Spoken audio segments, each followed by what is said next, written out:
നമസ്കാരം. എല്ലാ NTV പ്രേക്ഷകർക്കും നിങ്ങളുടെ ഇന്ന് എന്ന പ്രോഗ്രാമിലേക്ക് സുസ്വാഗതം. ഇന്ന് 2025 ജൂലൈ മാസം 17-ാം തീയതി 1200-ാം ആണ്ട് കർക്കടക മാസം 1-ാം തീയതി. കർക്കടകത്തിന് വളരെ പ്രാധാന്യമുണ്ട്. ഉത്തരായനത്തിൽ നിന്ന് ദക്ഷിണായനത്തിലേക്ക് മാറുന്ന സമയമാണ്. അപ്പോൾ എന്തു ചെയ്യും? പ്രപഞ്ചത്തിൽ തന്നെ പലതരത്തിൽ എല്ലാ ജീവജാലങ്ങൾക്കും പലതരത്തിലുള്ള ബുദ്ധിമുട്ടുകളുണ്ടാകും. ക്ലൈമറ്റ് തന്നെ ചേഞ്ച് ആവും. അതുകൊണ്ടാണ് ഈ സമയത്ത് പണ്ടേ തൊട്ട് ആചാര്യന്മാർ പ്രാർത്ഥന കൂട്ടാനും പോസിറ്റീവ് എനർജി ഏറ്റവും കൂടുന്ന ഒന്നാണ് പ്രാർത്ഥനയിലൂടെ. ശാരീരിക ശക്തി വീണ്ടെടുക്കാൻ വേണ്ടി മാനസിക ശക്തിയും ദൈവീയ പവറിലൂടെ കൂട്ടിയെടുക്കാൻ വേണ്ടിയിട്ടാണ് പ്രാർത്ഥന എന്ന് ഇപ്പോൾ രാമായണ മാസമായിട്ടും അതുപോലെ മാസ ആചരണമായിട്ട് പ്രാർത്ഥനാ മാസമായിട്ട് അതിനെ എടുക്കും കർക്കിടക മാസത്തെ. അതുപോലെ തന്നെ ആചാര്യന്മാർ ശാരീരികമായി ഏറ്റവും കൂടുതൽ അസുഖങ്ങൾ ബാധിക്കുന്ന എന്തെങ്കിലും അസുഖമുള്ളവർക്കെല്ലാം രോഗം ഇളവുന്ന സമയമാണ് ഈ സമയം. അതായത് പ്രപഞ്ചത്തിൽ തന്നെ മാറ്റം വരെയാണ്. അപ്പോൾ ചെറിയ ചെറിയ അസുഖമുള്ളവർക്ക് ചില ജോയിൻറ്റ് പെയിനോ അല്ലെങ്കിൽ എന്തെങ്കിലും അസുഖമുള്ളവർക്കെല്ലാം ഇളവും. ആസ്മാറ്റിക് ആയിട്ടുള്ള ആൾക്കാർക്ക് തന്നെ അസുഖം കൂടുന്ന കാലഘട്ടമാണ്. അപ്പോൾ ഇത് വരുന്ന സമയം ആയതുകൊണ്ട് നമ്മൾക്ക് എന്ത് ചെയ്യണം?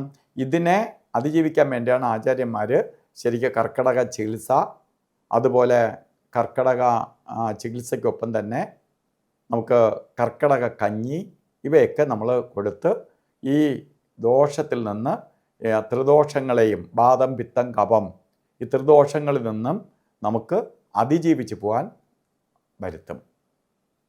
ഈ മൂന്നിനെയും നമുക്ക് അതിജീവിച്ചുകൊണ്ട് നമുക്ക് മുന്നോട്ട് പോകാൻ വേണ്ടിയിട്ട് കർക്കിടക ചികിത്സ ചെയ്യണത്. അത് മരുന്നിന് പ്രാധാന്യം, കർക്കിടക കഞ്ഞിക്ക് പ്രാധാന്യമുണ്ട്. ഒപ്പം നമ്മൾ ശരീരത്തിലുള്ള മാലിന്യങ്ങളെ പുറന്തള്ളുന്ന ഒരു രീതിയാണ് ശരിക്ക് ആയുർവേദ ചികിത്സ. അതിന് അവരവർക്ക് കിട്ടുന്ന സമയം കുറച്ച് സമയമെങ്കിലും, അല്ലെങ്കിൽ നമുക്ക് ഒരാഴ്ചയേ ഉള്ളൂ, അല്ലെങ്കിൽ 5 ദിവസമേ ഉള്ളൂ, 2 ദിവസമേ ഉള്ളൂ എന്ന് നോക്കരുത്.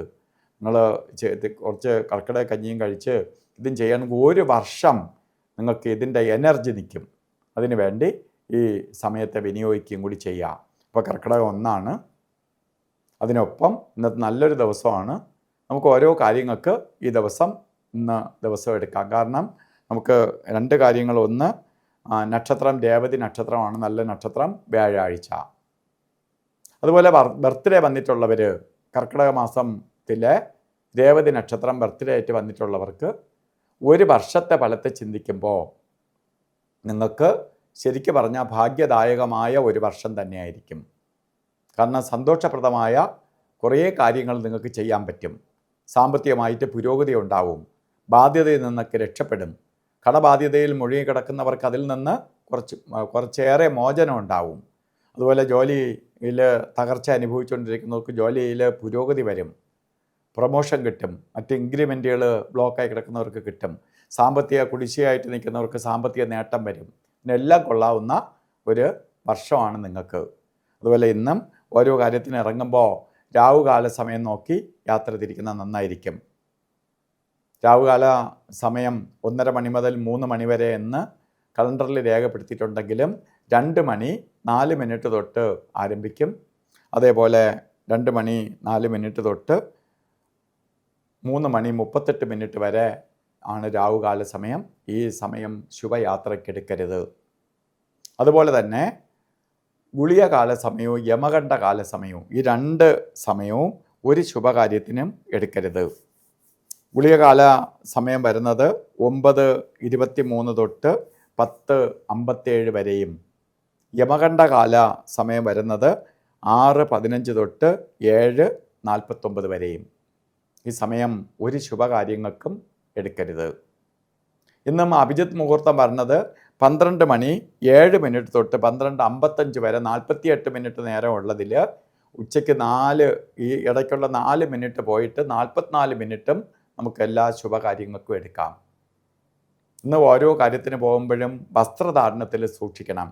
പ്രധാനമായിട്ട് മഞ്ഞ കളറോ മഞ്ഞ മിക്സായിട്ടുള്ളതോ സ്വർണ്ണ കളറിലോ ഉള്ള വസ്ത്രം ധരിക്കുന്നത് ഭാഗ്യദായകമായ അവസ്ഥയ്ക്കിടവരും.